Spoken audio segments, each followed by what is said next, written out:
So what I hear is that there had to be an awareness. Yes. And it doesn't mean that you have to hit rock bottom, but to your point exactly, not only an awareness, but the ability to actually tell the truth for a man or a woman of where are you at currently? Like to get Mm-hmm. really honest with yourself, because we lie to Mm-hmm. ourselves all the time and say, oh, it's not that bad, or oh, I'll start the diet tomorrow, or oh, Mm-hmm. I'll go work out, I'll start tomorrow. And then that Right. just getting pushed off, right? As Right. opposed to owning it and going, okay, I'm going to own where I'm at. And then just asking this, yourself, okay, what is the best next step? And that the wording on that is very crucial, because it's not the next best step, it's the best next step.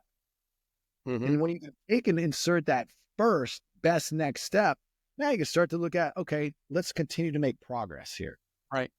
So, okay, there's a couple things that popped out that you said. One is, so you covered awareness, but then you covered acceptance.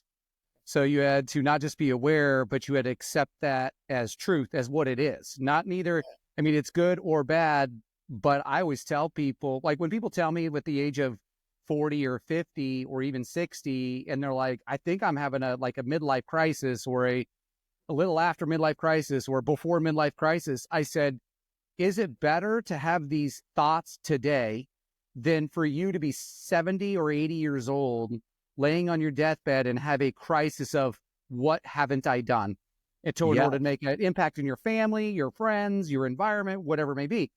So that acceptance is a huge like part of that. And then what you described through a framework. And so I've worked through this framework before.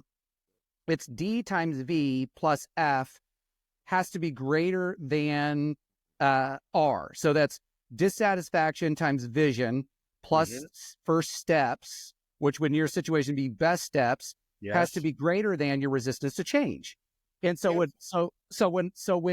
when people are thinking, they are, like I always ask people, like if they're looking at being dissatisfied with where they're currently at, there's like from a 1 to a 10, I say rank your life right now from a 1 to a 10. Are you, how dissatisfied? And this could be any category: fitness, health, marriage, whatever, finances.